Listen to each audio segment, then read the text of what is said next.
গত পর্বের শেষের দিকে আমরা দেখেছিলাম যে লি তাকে বলেছিল, আচ্ছা জিন, তুমি কি মুকে বিয়ে করছো? তখন সে বলে যে, তোমাকে কে বলেছে আমি মুকে বিয়ে করতে যাচ্ছি? তখন সে বলে, এই যে তুমি মুয়ের পছন্দের সবকিছু নিলে। জিন তখন বলে যে, তোমার পছন্দ তো নিয়েছি, ডিম নিয়েছি, ফ্রাইড রাইস বানিয়ে দিব। আচ্ছা এখন চলো বাসায় চলো। সিন পরিবর্তন হয়। আমরা এখানে তাদের সবাইকেই দেখতে পাই। মো, জিন, সাথে ছিল লি। তারা সবাই একটি পার্কে এসেছিল খেলাধুলার জন্য। এখানে মো অনেক কিছু নিয়েই খেলছিল। আর জিন যা পাচ্ছিল সবকিছু মুকে দিয়ে দিচ্ছিল। এখান থেকে তারা অনেকগুলো টয় জিতে। এক পর্যায়ে তারা কার রেস গেমের জন্য এসেছিল। মু তো ভালো করে খেলতে পারতো না, তাই জিন আর লি খেলছিল। তখন জিন বলছিল যে, না আমার ভালো লাগছে না।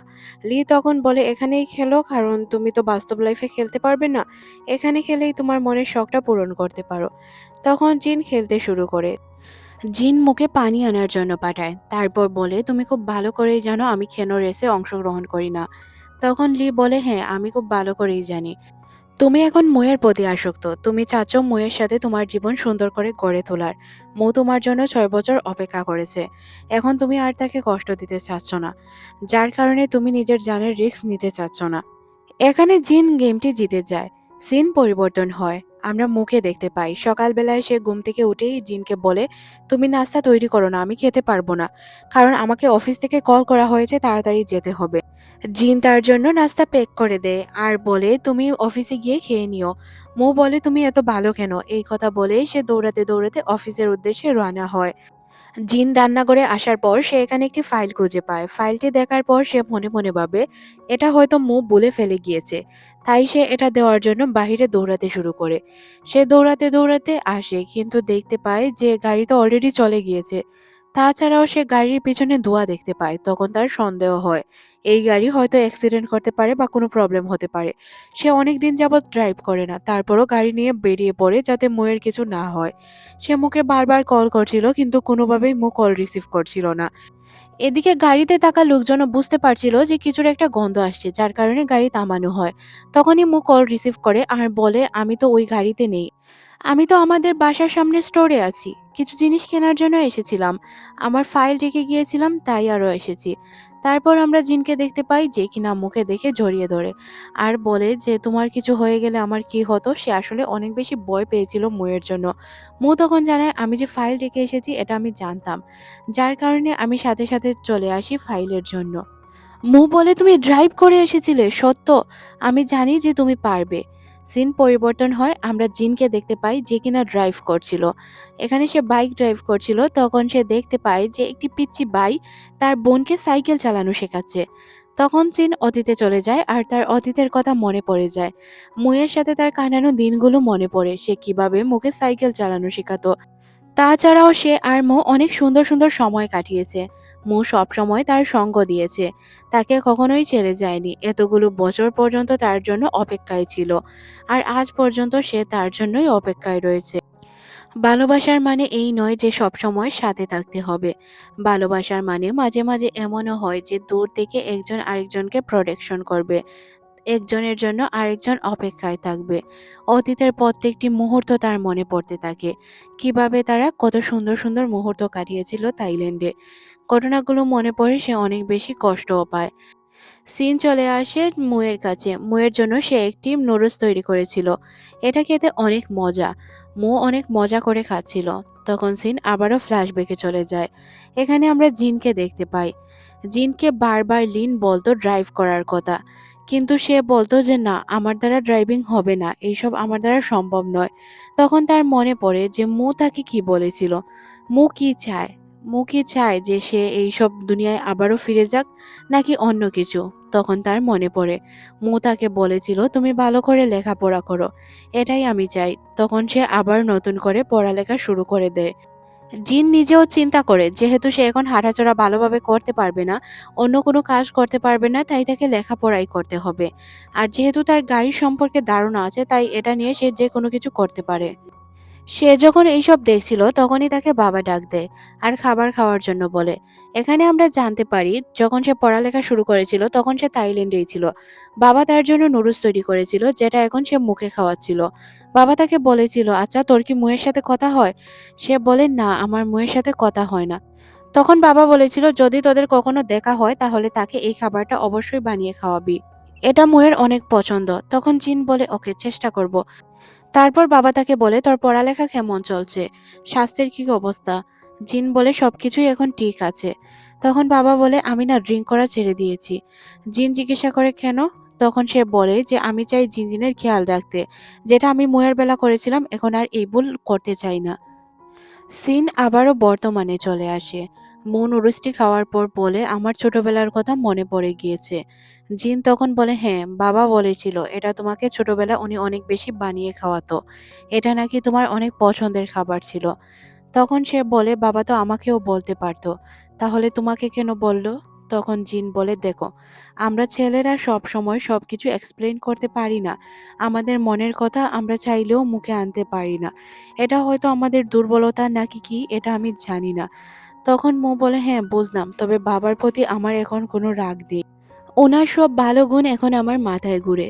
যেমন উনি অনেক ভালো রেস করত, সব সময় হাসি খুশি থাকতো, আমাদের জন্য অনেক মজার মজার খাবার তৈরি করত। তাছাড়া আর আমার কোনো কিছুই মনে নেই। আমি এখন বাবার ভালো গুণগুলোই মনে রাখার চেষ্টা করছি। জিন তখন বলে এটাই উত্তম, কারণ তুমি যদি বাবার খারাপ গুণগুলো মনে করার চেষ্টা করো তাহলে কষ্ট পাবে। তখন সে বলে যে বাবা আসলে খারাপ ছিল না, পরিস্থিতি বাবাকে খারাপ তৈরি করেছে। আর ঘটনা হচ্ছে বাবা আর মায়ের মিল না হওয়া। উনাদের যদি কথাবার্তায় মিল থাকতো, উনারা যদি ভালো আচরণ করতো একে অপরের সাথে, তাহলে আর তাদের সম্পর্ক নষ্ট হতো না। জিন তখন বলে হ্যাঁ, বাবা মা যে ভুল করেছে এটা আর আমরা কখনোই করব না। আচ্ছা তোমাকে একটি কথা বলি, আমি মায়ের সাথে দেখা করতে যেতে চাই। নেক্সট টাইম যখন কানাডায় যাবে আমাকে নিয়ে যেও। মৌ রাজি হয়ে যায়, তারা একে অপরকে জড়িয়ে ধরে। সিন চলে আসে রাতের বেলায়। এখানে জিন কিছুটা চিন্তিত ছিল, তবে মৌ শান্তিতে ঘুমাচ্ছিল। জিন আসলে চিন্তায় ঘুমাতে পারেনি। তার হাতে আমরা একটি আংটি দেখতে পাই। এটা মূলত সে মৌয়ের জন্য কিনেছে।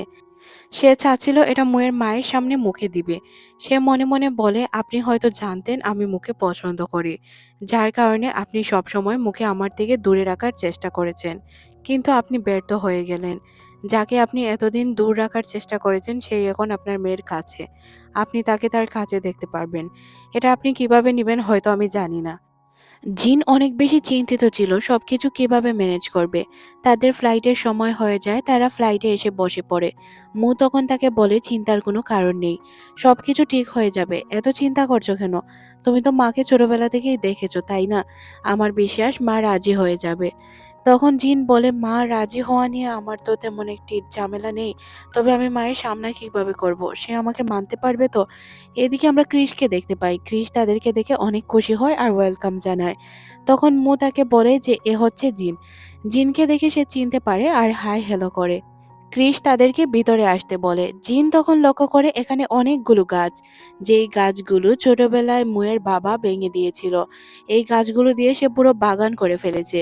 ক্রিশ এসে যখন তাকে বলে যে জিন আর মু এসেছে, তখন সে তেমন একটি পাত্তা দেয় না, মানে কোনো কথাই বলে না, চুপচাপ তার কাজ করে যায়।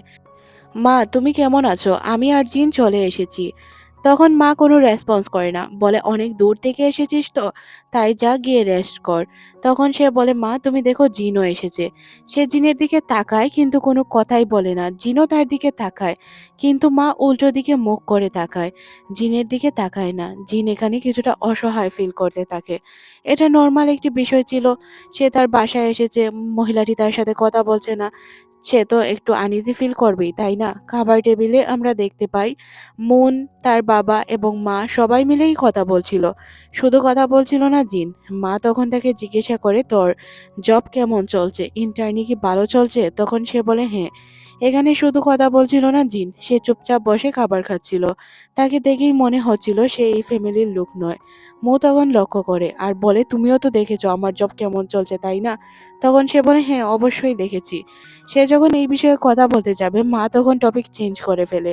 সে অন্য একটি টপিকে চলে যায়, অন্য বিষয় নিয়ে কথা বলতে শুরু করে, যাতে জিন আর কথা না বলতে পারে। ক্রিস এবং মু দুইজনই বিষয়গুলো বুঝতে পারে। জিনও বুঝতে পারে যে মা এখানে তাকে মেনে নিতে পারছে না। এখানে তার শরীর ঠান্ডা হয়ে যায়, হাত পাগুলো কাঁপতে শুরু করে।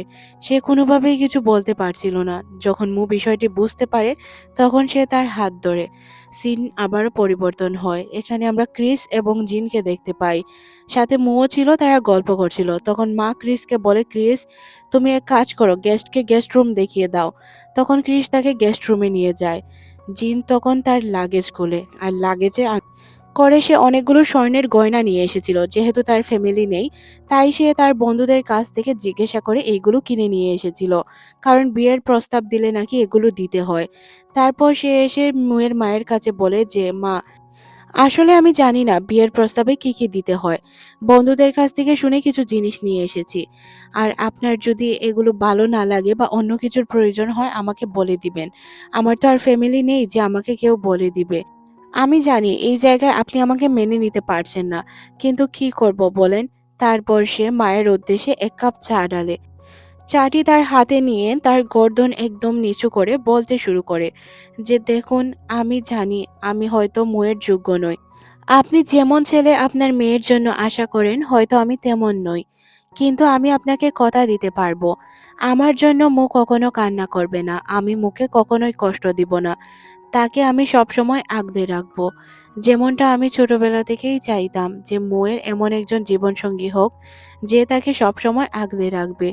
আমি জানি হয়তো আপনার সংসারে ঝামেলা ছিল, যার কারণে আপনি হয়তো আমাকে পছন্দ করেন না। কিন্তু আমার কিছু বলার নেই। আমি কি বলবো বলুন? আমি এইভাবেই আপনাকে বলতে পারবো শুধু।" তখনই মো এখানে চলে আসে। কারণ জিন অনেকক্ষণ ধরে এইভাবে ছিল। তখন সে মা বলে ডাক দিলে মা আর কিছু না বলে চায়ের কাপটি হাতে নেয়। তখন জিন মনে মনে ভাবে হয়তো মা কিছু বলবে, কিন্তু কিছু না বলে সে এখান থেকে উঠে চলে যায় আর বলে, "অনেক রাত হয়েছে, এখন ঘুমিয়ে পড়ো। পরবর্তীতে এই বিষয় নিয়ে কথা হবে।" এদিকে আমরা কৃষকে দেখতে পাই যে কিনা জিনকে বলে, "চিন্তার কোনো কারণ নেই, সব ঠিক হয়ে যাবে।" তখনই এখানে মো চলে আসে। জিন অনেক নার্ভাস ছিল, যার কারণে সে মুখে জড়িয়ে ধরে। আর সে মোটামুটি কান্নাই করে দিয়েছিল, কারণ তার অবস্থা খুবই খারাপ ছিল। সে এখানে কিছু না বললেও তার ফেস দেখে স্পষ্টই সবকিছু বোঝা যাচ্ছে।